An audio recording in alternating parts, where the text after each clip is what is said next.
A wild last 48 hours for IU athletics, mainly centering around a football program that has people coming in, people coming out, coaches, players. We're going to talk about Michael Penix leaving in more detail, Walt Bell coming in as the offensive coordinator.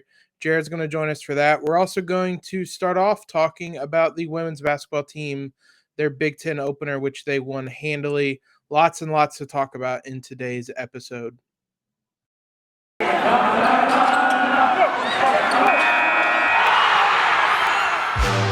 are Locked On Hoosiers, your daily podcast on the Indiana Hoosiers. Part of the Locked On Podcast Network, your team every day.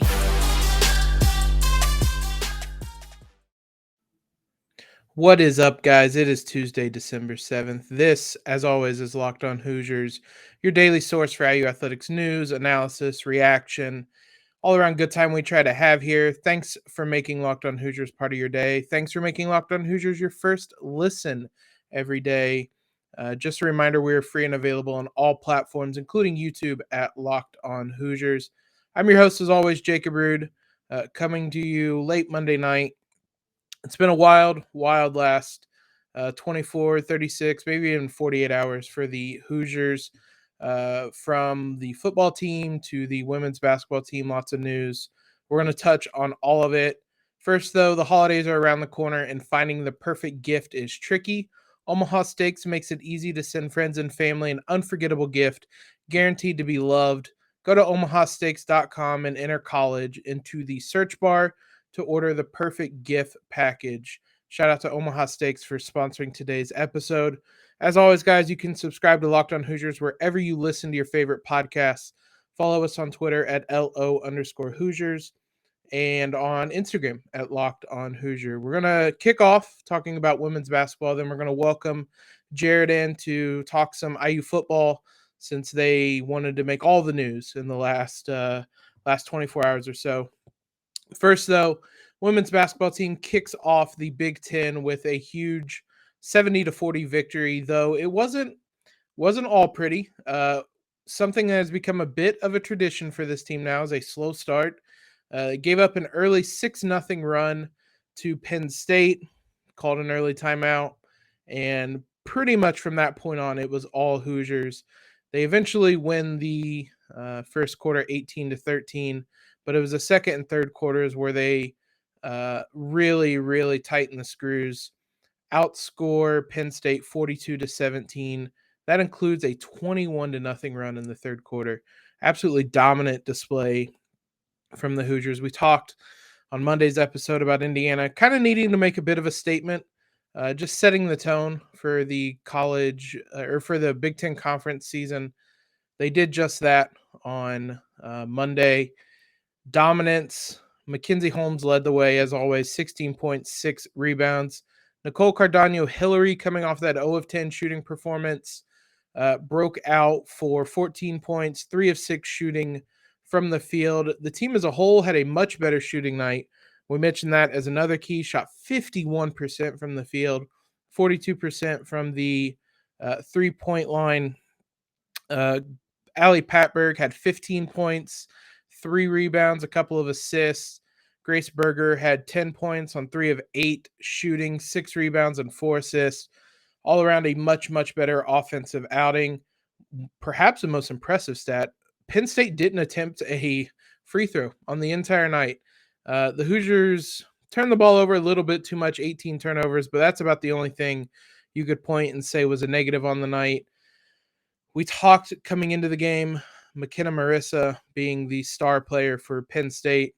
She looked it in the first quarter. She scored 11 of their 13 points, including all 6 of those early on. Was 5 of 10 from the field in the first quarter, and then went 5 of 12 from the field for 10 points the rest of the way. Only shot 1 of 7 from 3. The Hoosier defense is legit. As much as the offense comes and goes, the defense does not. Force 22 turnovers on the night. Really a dominant display from them on that end of the court. They scored 24 points off of turnovers. And the best news is everybody got to play on the night. Everybody on the roster checked into the game. Um, big win for them. Really set the tone. So shout out to the Hoosiers. I hope you guys tuned in. If not, tune in this season. It's a big game against Ohio State coming up here in the near future, a top 25 matchup. But for now, the Hoosiers start conference play with a big victory.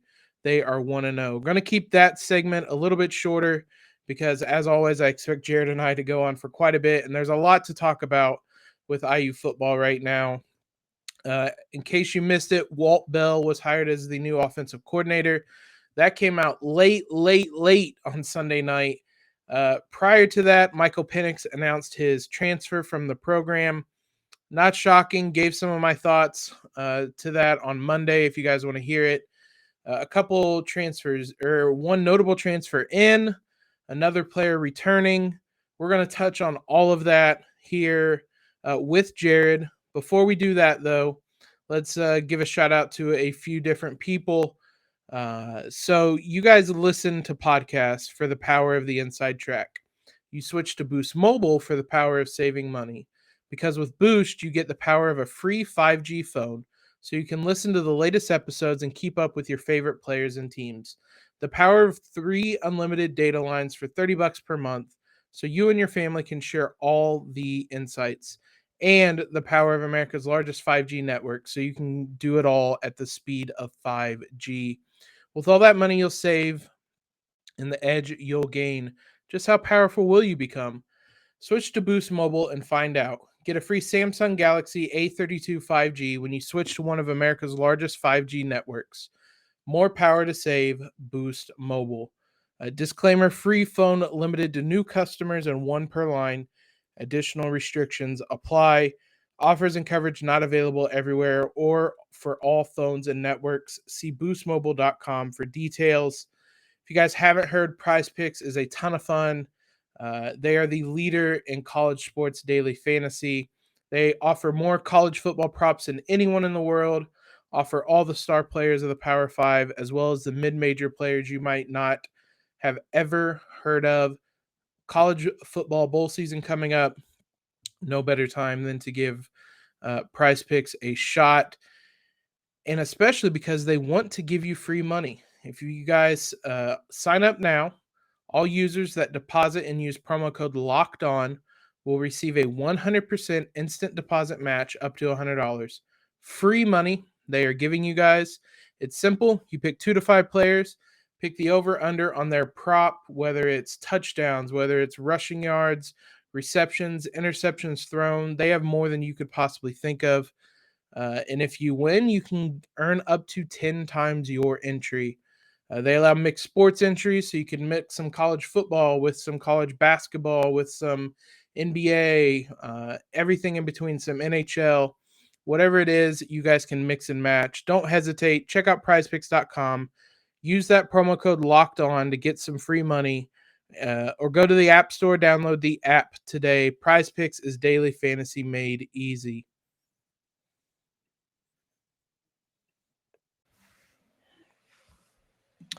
And as promised, we are now joined by Jared. There's a lot to talk about with IU football over the last 24, 36 hours. First, though, bud, how you doing? IU basketball's good at least.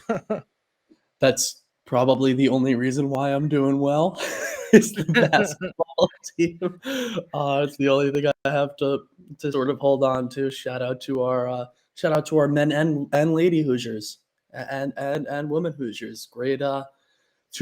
Rare we have 2 good basketball teams to hang our hat on. We'll say 1.5 for now. When Nebraska's no great feat, but we'll say 1.5 for now. At least we know the women's team is great. Yeah, the women picked up that big win today, as we talked about in the first segment. Before we jump into all this IU football news, want to thank you guys again for making Locked On Hoosiers your first listen every day. When we're done here, make sure your second listen is a Locked On Big Ten podcast. I was on there for a Tuesday talking about IU, talking about basketball in the Big Ten as a whole. Unfortunately, though, I had to say nice things about Purdue. I only did so because it'll make it that much sweeter when we beat them. Build them up now so that when you win, you look even better. So head on over there, go listen to some basketball talk today. We're going to start off the football discussion with the more breaking of the news. And offensive coordinator Walt Bell being hired, reportedly at least, although it certainly seems like a done deal. Adam Rittenberg of ESPN was the first one to report it. As I said, late on Sunday night, really late. It's an interesting hire. He was fired from UMass this season after a 2-23 record.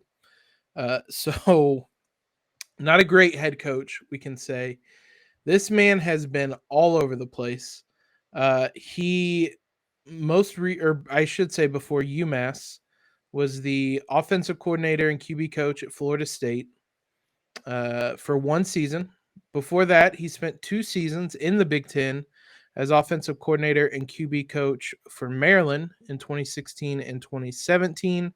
IU went 1-1 against those teams, and the lower scoring of the 2 games was a 42-39 win. And then prior to that, he was the associate head coach, offensive coordinator, and QB coach at Arkansas State. There are a lot of places he went or he's been. I'm not going to name them all off because IU makes the 10th different school he will have coached at. If you want to throw in that he played at Middle Tennessee State, it is the 11th program he has represented in some capacity, and he is 37 years old. And so he has been around. I'll throw it to you first. What is just kind of your initial reaction to this hire? I hate it. I hate everything about it. I wish I could, I wish I could sugarcoat it. Look, you don't have to go out and get somebody incredibly sexy with a crazy resume. Look, at end of the day, this is Indiana football. You're not getting anybody in the door that is going to take a job at Oklahoma, is going to take the job at a vacancy at USC, LSU. I mean, that's just not going to happen. But it's yet another uninspiring thing that's happened to Indiana football this year. At best, uninspiring. It doesn't really give me confidence with the state of the program. It doesn't give me confidence for the future of the program.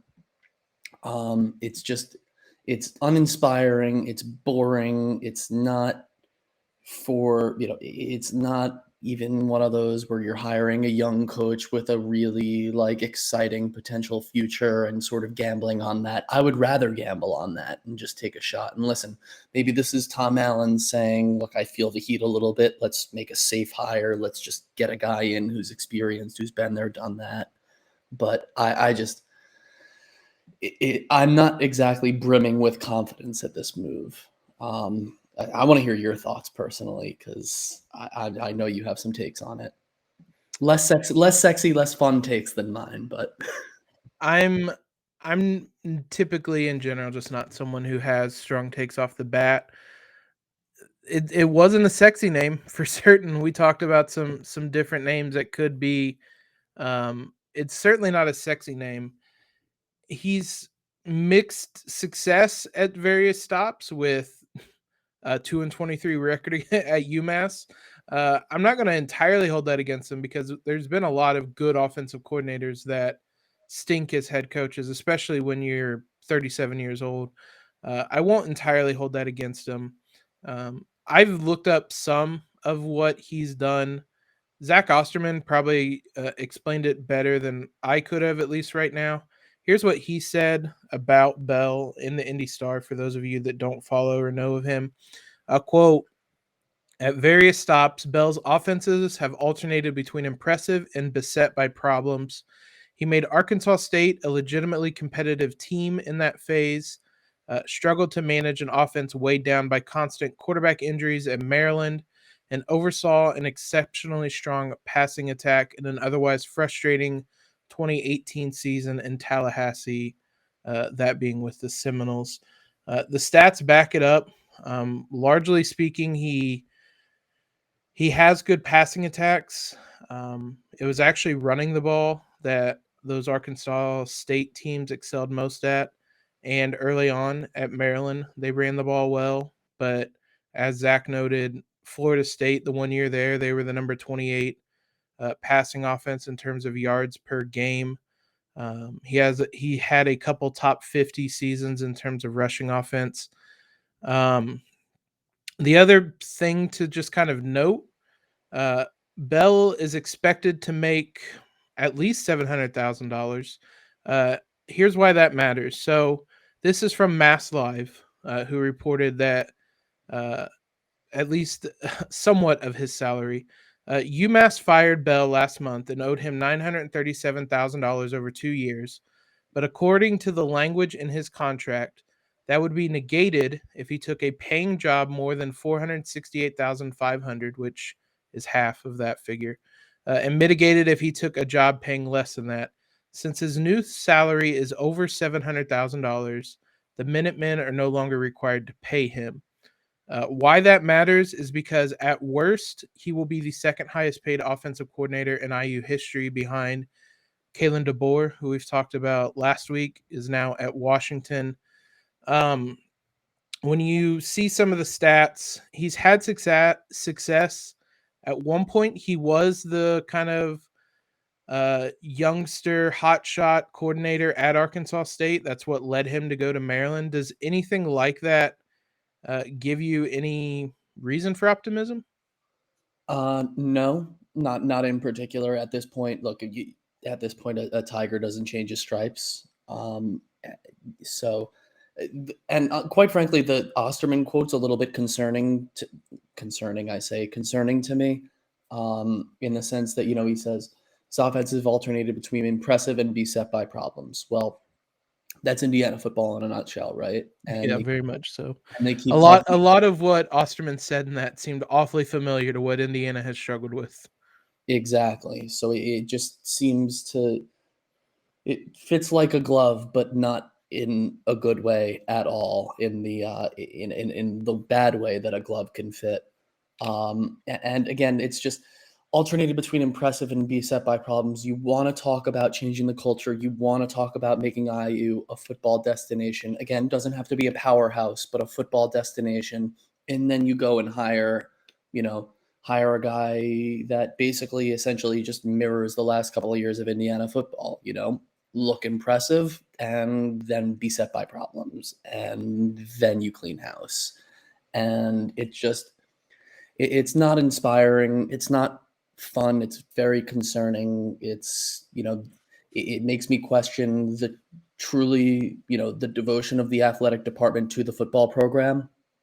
Again, not saying that they had to go out and when the Joe Brady being fired from the Panthers news broke, go and get them Joe Brady for $6 million a year. Look, we're not saying that. I would love that. If he's still available, if he decides to take a year off from coaching and next year's not great, like, hey, Tom, like, thanks for all you've done, but, in all seriousness, it's not a Joe Brady candidate. It's nobody sexy, but you don't need sexy. At the very least, when you're a program like Indiana, you need consistency. And obviously he does not really bring that to the table. I mean, consistently average to below average, or I guess, if that's how you want to spin it, but it does nothing for me. I mean, IU needs a offensive line coach if Joe Brady wants to come do that. We could use any sort of upgrade on that. That's kind of my last point, is that it's not a sexy name. I would push back a little bit toward the program, or toward the athletics kind of program not being committed to football, because he is going to be the second highest paid coordinator in the program's history. Now, my question would be just kind of the talent evaluation more than them not forking up the money. But I mean, still, nonetheless, it's not a sexy name, but ultimately this one move doesn't change everything with the offense. There's a lot of things that need to be done to this offense. The offensive line still has to be priority 1, 2, and 3. Because if it's a bad offensive line, it really doesn't matter if Joe Brady is the offensive coordinator, because that offensive line is going to derail everything you want to do. It's things like that. You need more consistency from your wide receivers. You need more consistency from your quarterbacks.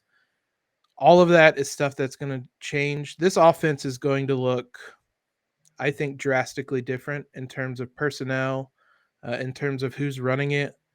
Everything about this team in terms of the offense is going to look different, including Michael Penix not being under center anymore. We talked about it I talked about it, I should say, at the beginning of Monday's episode. It broke literally right after I posted the new podcast. So I had to take it down, go back, edit it, add in some thoughts. Didn't give all my thoughts. So we're going to talk about Penix leaving, presumably what just his kind of legacy is with this program. Before we do that, though, mentioned him at the top of the show. Sponsor of today's episode is Omaha Steaks. The holidays are around the corner, and finding the perfect gift is tricky. Omaha Steaks makes it easy to send friends and family an unforgettable gift to be loved.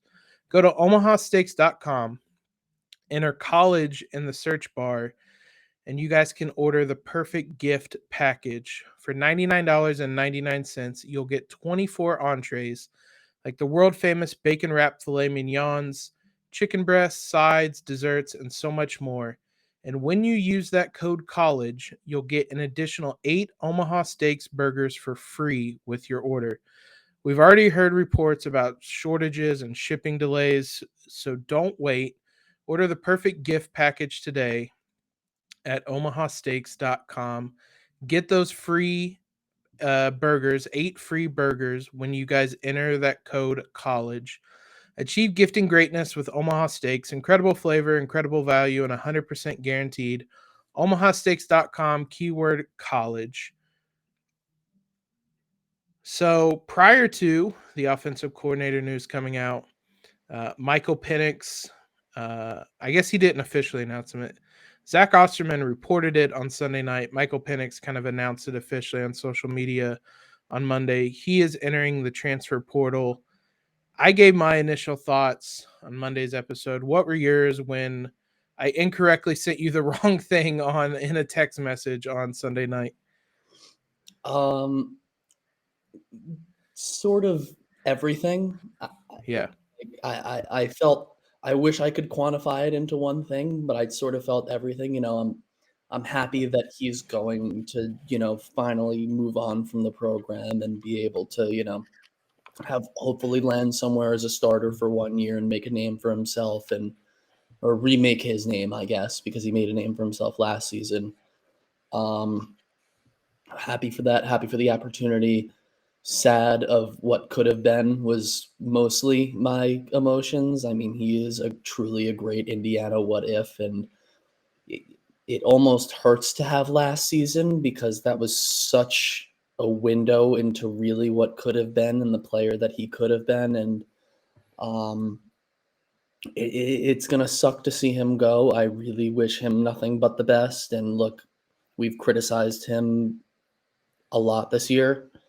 None of it was really undeserved, but also he was far from the biggest issue with this football team. I mean, even at our worst, he was far this year and previous iterations of Indiana football. I mean, he's always never been the problem or the core issue. He's worked his best around those core issues. It just, end of the day, it didn't work out like it could have and honestly should have. And, there's also the frustration part of it. The frustration of, could you imagine, what would have happened had he been healthy? Had he not had 4 season-ending injuries in 4 seasons. That is an insane amount of bad luck for anybody. I don't care how injury prone you are as a player. That's just horrible. And that's not something that happens to, anybody that you read about that's injury prone doesn't have 4 injuries that end a season. I mean, they just don't. So it's a whole wheel of emotions, a whole wheelhouse of emotions. But obviously, look, wish him nothing but the best. He gave me the best memories that Indiana football has given anybody since the Randall L days, and honestly, probably better than the Randall L days. Obviously, wish he could have capped his career with a better season than 2-10 than the 2-10 showing that this team gave this year. Wish he could have capped it anytime the last 2 years with a bowl game victory. Obviously, that was not his fault. Circumstances out of his control with those, but just wishing that I send him off the same way that I spent watching his career. Wishing for just a little bit more, even if that's not necessarily obviously his fault or his problem. It's it's a lot of emotions. He's going to leave IU. He had 4 season-ending injuries. He's still going to leave IU about 140 yards short of being top 10 in passing all time, which both tells you how great he was when he was healthy. Probably a little bit of an indictment on IU football, but that's not breaking news. But it also is kind of a glimpse at what could have been, because if any one of those seasons he's fully healthy, he's not only top 10 in passing all time, he's in those single season record books. He's getting his jersey retired. He would have his yeah. I would think that he would have that, or at least a banner outside the stadium. Yeah, and I don't know if they actually retire jerseys in college football, but yeah, whatever the equivalent honor would be, 100%. Yeah, he would be getting it. He's second in single game passing yards, that Ohio State game, which is always going to be like the watermark moment for Penix and IU. We were that close to beating Ohio State. Again, probably another indictment on IU football that our watermark moment is a narrow loss to Ohio State. But that day was his kind of coming out party of how special he is, how special he was, and hopefully how special he will be at his next stop. I think I speak for everybody when I say I'm going to root for him wherever he goes next season. I hope he is able to get healthy. I hope he's able to tear it up. There were glimpses at times this season. That Western Kentucky game we watched together was about the only time he really looked like Michael Penix, and they needed him to win that game. And it was just a lot of frustration, because, I mean, in hindsight, that 2020 season, he was so brilliant. He papered over a lot of cracks for this offense that were exposed when he wasn't able to be brilliant in 2021. That offensive line was the same offensive line those 2 seasons, and they looked awful this year. And we were a Big Ten decision away from being in the conference title game last year. So it's always going to be probably the biggest what if in IU, definitely IU football history, IU athletics history, probably. It's sad, frustrating. I'm hopeful that he's able to move on, but I ultimately wasn't surprised. I'd kind of alluded that I thought there would be more names entering the transfer portal early in the offseason. I didn't specifically mean Penix, but there were too many names in that QB room. Donovan McCauley, they see him as the future, and he did probably enough at the end of this season to warrant that faith. So between him, between Jack Tuttle, and between Penix, they were never all three going to stay. Like I said yesterday, I wouldn't be stunned if Jack Tuttle follows suit and is in the transfer portal soon, because it's going to be one of those things where him and Donovan McCauley may fight for the starting job in the spring. If it becomes clear he's not going to get it, then he may enter the portal. But when it comes to Penix, I wish him the best. I hope he tears it up wherever he's at. I hope he's able to get healthy and hope he's able to get drafted, because when he was at his best, that was an NFL caliber quarterback, and those don't come through Indiana. You mentioned Antoine Randall. He was way ahead of his time. Receiver. He was an NFL caliber receiver. Yeah, even our quarterbacks are NFL quarterbacks. I was going to say he was well ahead of his time, because Dustin Japoriak did a great article last week on Randall, just kind of being ahead of his time and how your your Kyler Murrays and your guys like that are a lot what Randall was back in the early 2000s. So it's rare for IU to have a talent like that, even if it was for just one season. As you said, it gave me more memories than I can ever imagine with IU football, or I could have ever imagined, I should say.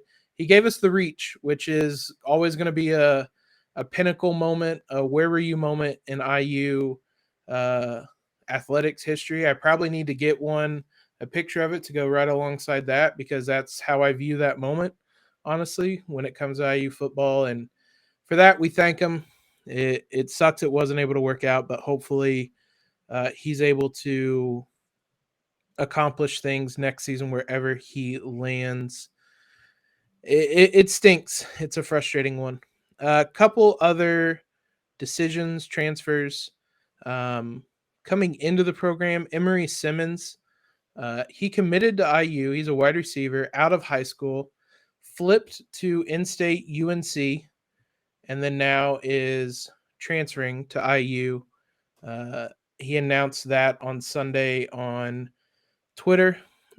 He, I believe, was a 4-star wide receiver coming out of high school. The wide receivers are there are none for IU next season, so I assume he is going to be a name that is going to be mentioned quite a bit. He's going to have some expectations next season. We mentioned that Tywan Mullen's coming back. He's going to be joined. Both Devin Matthews and Jalen Williams also announced they're going to be coming back. I believe Reese Taylor and Bryant Fitzgerald are the only ones with eligibility who have not announced anything as of when we're recording this. That's a lot of talent coming back. That's your top 2 cornerbacks for sure coming back next season. This defense, I don't think, is going to be terrible next year. They're going to have some holes to fill. Micah McFadden obviously is not going to be back, but am I crazy in thinking this defense won't be terrible? You're crazy for having any sort of positive expectations after what happened when we went into this year with any positive expectations. So you're crazy for that alone. No, I see it. The defense could be very good next year. I think the loss of McFadden obviously is the barrier, between the potential to be good and the potential to be great. That's not just a player that you can replace or plug and play. You're not bringing in a 5-star top 20, top 50 linebacker to replace him. So it's going to have to be homegrown, and it's going to be a process. So you're not wrong for having optimism about the defense. But I would certainly put a cap on that optimism. Buddy, there's going to be a massive cap on any optimism I have for IU football for at least 2 decades after this season. I was 3 decades. Yeah, I learned my lesson. I always am an optimistic person in general. I was ready to go full bore into this season. We're going to be up there challenging the elites. No, lesson learned. Everybody has to get burned once, I guess. I'm never going to forget this season. I'm optimistic, relatively speaking. I'm just excited that we're going to have an All-American cornerback and a couple starters back in the secondary. Hopefully, that spells good things. Didn't this year. So I guess that's what I have to go back on. Look, I don't care who came back on the defense. As long as we can get some wide receivers who can actually catch the ball and hold on to the ball, like you're my heroes already. Like you guys you guys are my program saviors. If Emery can come in and just catch simple slant routes and pick up 5-6 yards at a time, he's already in my pantheon of IU receivers in recent years, certainly after this season. So yeah, but it'll be interesting to see how we feel, when we're refreshed and restored in June, July, and August, and we've gone months and months on end without Indiana football, and we sort of forget. Not forget, we sort of let the traumas of this season go by the wayside a little bit, and we start getting excited again. But it's gonna be a while before I can get excited, because this was a damper of a season.